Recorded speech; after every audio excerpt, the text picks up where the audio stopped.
Good to have you join the show. It has been a season of celebrations all round, from Nigeria's 62nd birthday to the grand finale of this season's popular reality TV series, Big Brother Naija.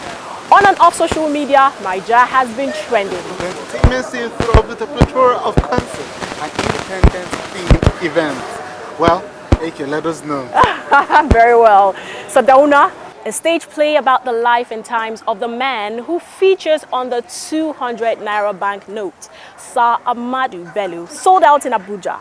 That is a big deal for theatre in Nigeria, as a matter of fact. Highlights coming up shortly. In the spirit of independence, Klieglight took a quick trip down the memory lane to unveil the contributors to the making of Nigerian music as it becomes part of the global sounds. In addition to that, there was an all-men dinner that held on the Independence Day.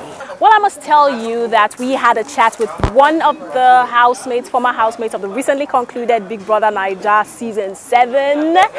Mila, are you smiling because she's your fave or something? Well, I don't know. This is a bumper package, and I tell you that, like they say, the taste of the pudding is in the eating. So if I were you, I'll just grab a popcorn and a drink and then chill with us. Welcome to Klieglight on the Nigerian Television Authority. I am Kevin Williams. And I am Bruto Miller. Our problem started the day that flag went up. No, my leader. No vulgar content. Mila, I seem to be in love with this latest piano dance steps. I think it goes like this, right? Well, a lot going on in the entertainment circle. Let's find out. Assalamu alaikum, ladies and gentlemen. Malian music boss Naira Marley may soon lose goodwill among his fans and music lovers, as a new wave of troubles seem to be brewing in his camp. One of his signees, Oladimeji Aloba, popularly known as Mohbad, shared this video clip alleging physical assault by members of the Malian music record.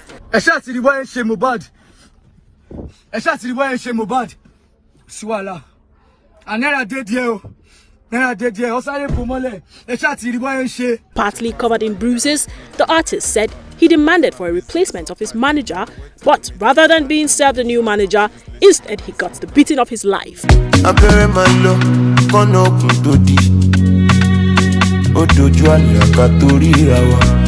Malian music boss Naira Marley, on the other hand, in a tweet has debunked the allegation, saying the singer has issues with intoxication. I'll go all out for them, all out. But you need to stop running to the internet. Mobile jump through along.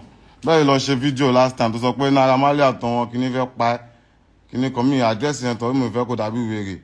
No, why do everybody? Me, it's in Nigeria.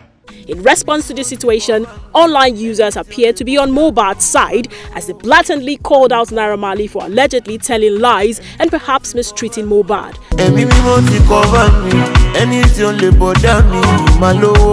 This is not the first time Mohbad alleged maltreatment by the Malian music boss.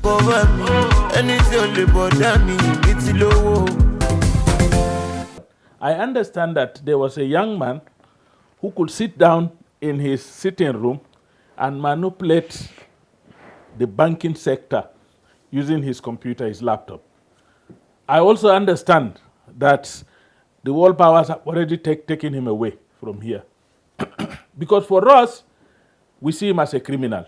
For them, they see him as a talented person whose talent could be, directed to either good or bad. Oh yes! Nigerian media personality and movie producer Mo Abudu is another clear example of one of Nigeria's proficient hands that has been whisked away by one of the agents of international powers.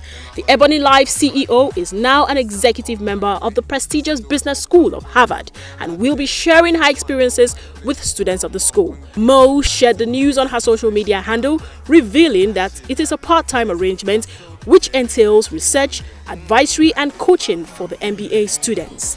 We took a young man, Jelani, from General Motors. He was doing well, he excelled, he made name the world over. We brought him to Nigeria. Tell me what name has he made for us in Nigeria?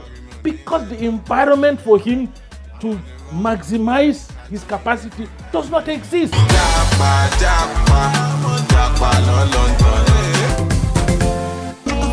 That's it on Entertainment News. Do follow us on all our social media platforms.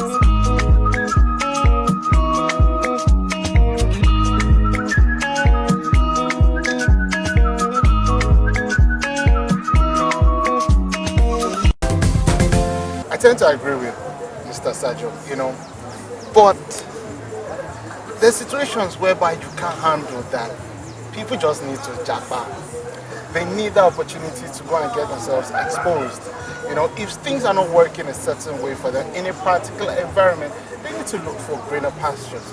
But we all need to try and develop our country instead of developing another man's land. Outside the country, if you notice, if you're schooling, you can actually be making money from from the raw skills that you have. So I think even starts, besides just using these, you know, students or even core members to probably run minor errands like go buy me beans, you can actually train them in their raw skill. There are some of these ITs, some of these core members that, you know, can sew. Some of them are actually good with the computer. You know, we could, you know, harness those skills and actually use them to the benefit of the organization and also for these ITs. So I think it actually, maybe we should not always go back to government. Everything just goes back to, you know, if there's enabling environment and enough facilities, you know, if these things are not available, most of these people, you know, in this bracket cannot move forward. You know, that's just the best way. And you know, some people actually think, you know, the Big Brother is an enabling environment, you know, for people to showcase their talent. And just before season 7 of the Big Brother Nigeria reality TV show wrapped up recently, we had Ilebaye, the third housemate to be evicted. She talked about who she was rooting for and social media bickering about the show. I've got right here at the NTA headquarters Ilebaye, the third BB Niger season 7 housemates to be evicted. How do you feel? I mean, look at you, you're such a baddie indeed. Okay, so aside the media rounds, what else have you been doing? Trying to build up my life. Like? Trying to make use of this opportunity. Okay. Like soon you guys will know. Oh, okay. Yeah. So what, have there been any opportunities that have come your way? You will know soon. Oh, okay. She's been a little bit discreet.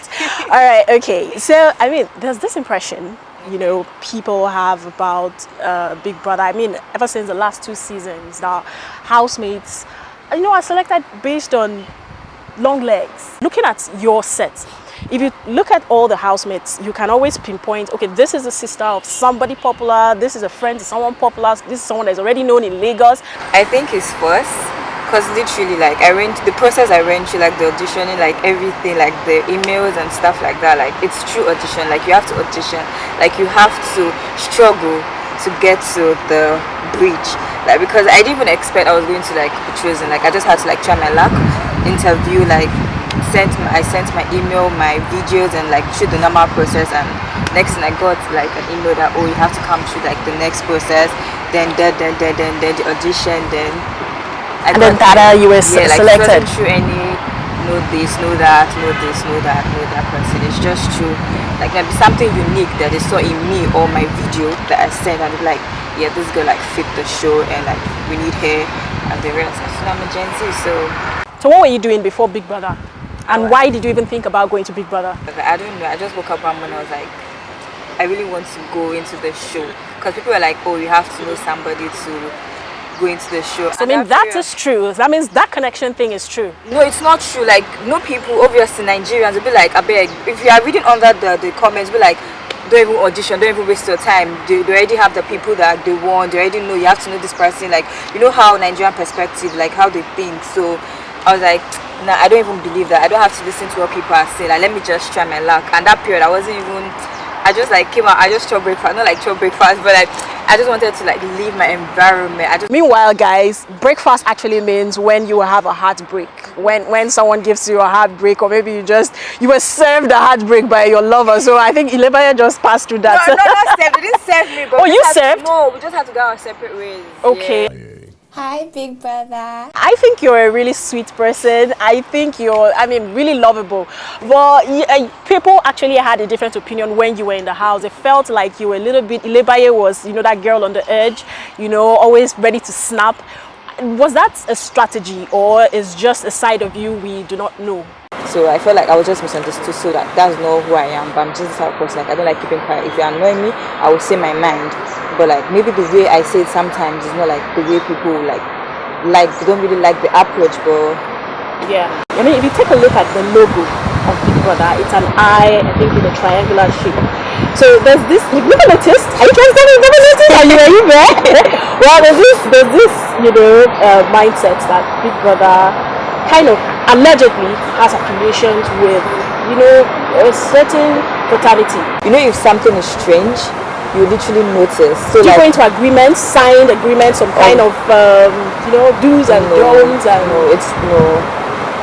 it's just the normal process. If you're going into something like, it's not anything about courts, but obviously, like, if you're going into a show, like, you have to agree with, you have to know your parents, like, you have to know certain people that, this person know that I'm going into this show. So yeah, apart from that, but there's nothing like any. So where do you think the insinuations came from? Nigerians. I just feel like it's just Nigerians, obviously, because of the logo eye stuff, and they feel like, oh, this is a boy. It's literally for us. But has that ever come to your mind? No, I'm just hearing that for the first time. I have this concern about Big Brother housemates. Usually they trend during that period, and then give it a year or two before you know it, people do not really get to pay much attention to them, or they are not able to project themselves enough to stay relevant, in the ecosystem. So is that something you're going to do to actually keep yourself relevant for? Yeah, I just want to make use of this opportunity and bring the best out of me. So you guys should just wait and expect the best from Ilebaye. Are you not going to? We definitely are expecting the best, but we would like to know. And what's this thing about, before you know it, we see Big Brother housemate with exotic cars, houses, and then the next thing we hear is like from fans. I want you to give me an honest opinion. And people feel like these fans have not even gotten themselves houses. They are living in rented apartments, and they don't even have cars. But such goodwill to actually gather up money to buy cars for them. Yeah, it's possible, because like literally the love I get from my fans, like literally like really support, like they're very supportive. So I feel it's possible, because fans can literally do anything just to make you happy and smile. Like, I won't even post about it. Oh, Ilebaye, we need to, like, won't even girl, won't make me smile. What do you want? Like, stuff like that. So I feel like it's literally very, very possible for fans to like get the housemates gift or cars or stuff. So what are you waiting for? Fina and Brian. Okay, from that chat with Ilebaye, let's go to the Methodist Old Boys Award and Dinner. Miller says, in a convivial atmosphere, the Old Boys in the FCT chapter celebrated the institution's 117th anniversary with family and friends.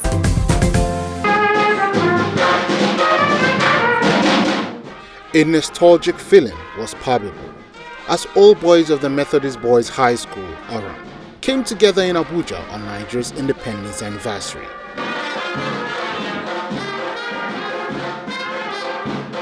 Expectedly, the gathering was a mix of old and young, old boys of the late 50s and 60s, as well as some from the 2000s, mingled at the awards and dinner event, accompanied by family and friends. It was also a mix of fun and the seriousness of an anniversary lecture on flood hazards in the country, apt for the rainy season. Then came the rain of awards on deserving members of the association, in acknowledgement of their humanitarian works. And this award is in recognition of your notable contributions to society, exemplary leadership, and career achievement worthy of emulation. Congratulations, sir.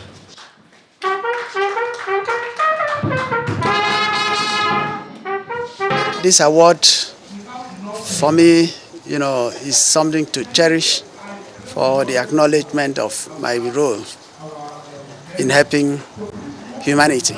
This award has been given to me as a mark of honor for somebody whom God helped to attain the age of 70 and above. Some alumni of the school went down memory lane on how the school shaped their lives while lamenting the moral decline of modern-day education. Teachers were allowed to give discipline to children and direct children directly, unlike what is happening now in most schools. Even some mission schools, teachers are not allowed to discipline children, and that is one of the causes of a lot of indiscipline among the students. There's no way I can complete my life story without reminiscences on my experience, my history, my involvement in the school called Methodist Boys High School, both as a student and as a whole boy now. This is a school that is responsible for most of my moral upbringing. Of course, when we were students, we were not only taught how to maintain high standard of intellectual capacity, but we were morally trained. Great containment is gain. So we learned to be contented with what we had. We learned to keep good company. We learned to be able to look at things from the positive side of life. And it's what is driving us today. Established in 1905, the Methodist Boys High School, Oro, is in the process of being handed over to the Akwa Ibom State Government by the Methodist Church.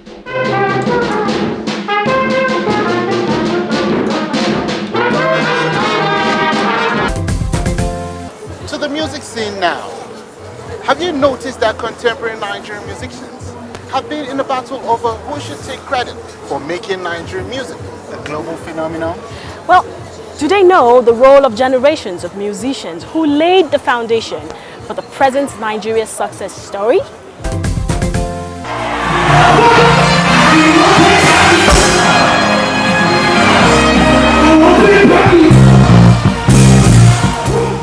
Meet Ajimiri Oswago, a 60-year-old Pan-African musician who ventured into music back in the 70s. He recounts what social life was like before the 60s and during the 60s. Saturday morning I went to my darling, didn't watch show, my mouth no did talk, and so like you. The music of 60s used to be huge. Used to be no vulgar content music. Why? You go come again tomorrow morning. High life was a mainstay then, with some influence from Ghana. There were the years that produced legends such as Bobby Benson, Rex Lawson, Victor Olaiya, and Victor Waifo. You see, mommy, what never you run away. That was also when a certain fella Ransom Kuti emerged on the scene. Him not no jobless people. Him not no homeless people. This was until the 70s when the Nigerian music scene changed profoundly. Traditional music soared. That produced the King Sunny Ade's Ebenezer Obey, Oliver the Coke, Osadebe, and Dan Mariah Joss, among others. Fela Ransom Kuti transformed into Fela and Nicolakbo Kuti and was huge.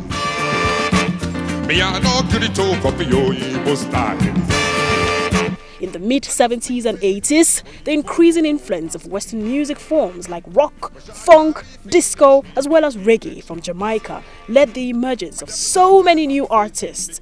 Among them were the groups BLO and the schoolboy band Ofege, as well as Sonny Okosun, Chris Okotie, and Magic Fashe. Each time we cannot bend down and frequently take one music from one generation to the other and pass it to the other generation, and the other generation will pass it to the other. Before you know it, they started coming down. Why did they come down? Because it wasn't original music from the people. It was an era when the local scene throbbed with diverse beats.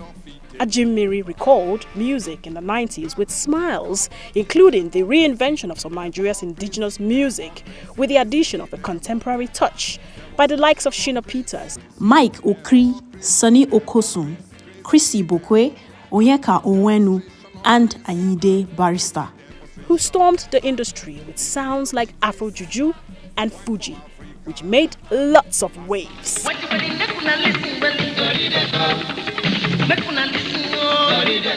Globally, the world started to feed on Juju music on the back of Sunny Ade and Afro beats as created by the iconic Fela. They roused global interest in the sounds coming from Nigeria. Hollywood, here's King Sunny Ade in the new African beats. It is on the back of this that the current generation of musicians are riding, as Niger music has, in this contemporary age, suddenly transformed into a global phenomenon that the world cannot seem to get enough of. This one is called, well, the fans called it the Afro Moonwalk. Afro Moonwalk. Yeah. Okay. So it's almost like you're walking, like you're walking forward, but you're Yes, not sir. really moving, right? So you're gonna go like this.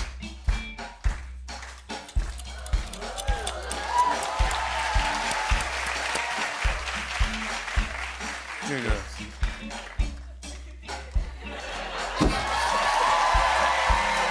The millennials and Gen Z are having a new experience with the sounds of artists such as P Square, Davido, Burna Boy, Wizkid, Fireboy, Rema, among others, taking the world by storm.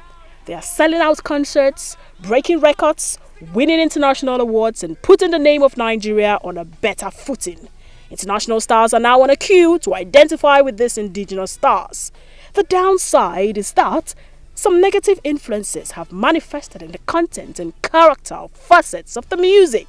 There are vulgar content people, and that is a problem we have right now. And we cannot hear authentic instruments, and nobody is learning it anymore. However, who can argue with the many positives coming from the fact that the world is now rocking to Naija music? One of Nigeria's past heroes was also celebrated in the spirit of the nation's 62nd independence anniversary with a stage play, Surdauna, a play on the life and times of Sir Ahmadu Bello, the late premier of the Northern region, was staged in Abuja. It was a huge show and over 2 days attracted a sold-out audience. The performance was epic. Here are the highlights. A charged atmosphere with people storming the venue to behold the highly anticipated stage play of Surdauna, a prescriptive look at the life and times of the well-respected leader, Sir Ahmadu Bello, written and directed by Prof. Ahmed Yerima and produced by Joseph Edgar. The play, which formed part of the National Day celebration, had the space filled with the young, royals and noble personalities from all walks of life to savor the artistry. Not only that, it is an opportunity to reflect on the teachings and philosophy of Sir Ahmadu Bello before his sad assassination and shine a luminous light into his life and outlook for his people. Did we write that anthem? Did we? Answer, did we? Did we name our country Nigeria? No, my leader. You see, we now have to work to understand what independence really meant. People who knew nothing about each other, lumped up together as one country. Our problem started the day that flag went up. Nigeria, we hail thee, our own dear native land. Though tribes and tongues may differ, in brotherhood we stand. The display of different cultural groups projected the national unity he stood for.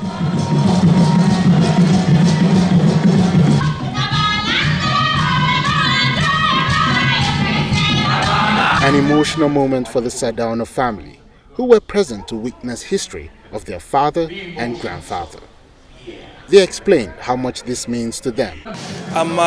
Whenever I see or I go around the northern Nigeria or Arewa and I see the great work he has done, the people he has influenced, I feel happy, I feel proud. The majority of the population, we have young people.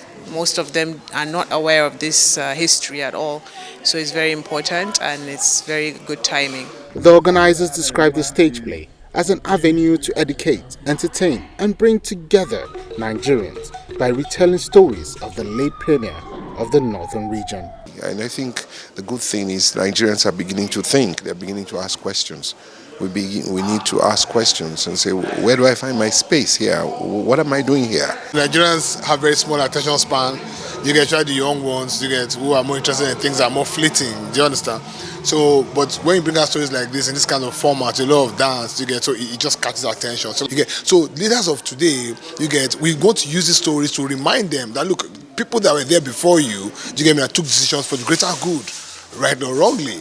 You get, so you can blame Awo for all the wrongs that happened in the Civil War. You can blame Surdauna for whatever it is, but you will see that whatever decisions that they took, they were not taken out of any personal gain. How do we go about it?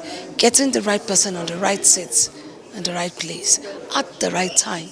Interestingly, the cast of the play are not from the north, but no tribe or tongue could deter them in displaying brilliance in their acts. It was a bit of a challenge because the character that I played, not much was known about her. So we had to do as much research as we could, and we thank God that today has come and our audience is able to appreciate our offering. I believe that every Nigerian who is opportune to watch this drama will be able to know the scale, the depth, the gravity of what has happened in the crisis just after the independence of Nigeria. A night of honor, one that cuts deep into the hearts of family and friends of the late Premier of the Northern region.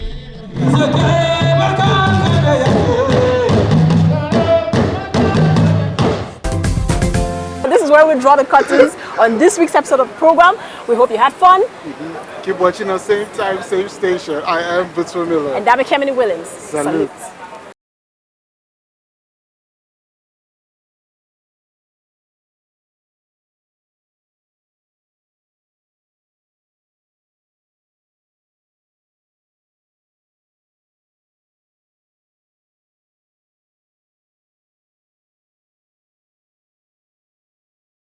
How were you able to get Chris Brown? So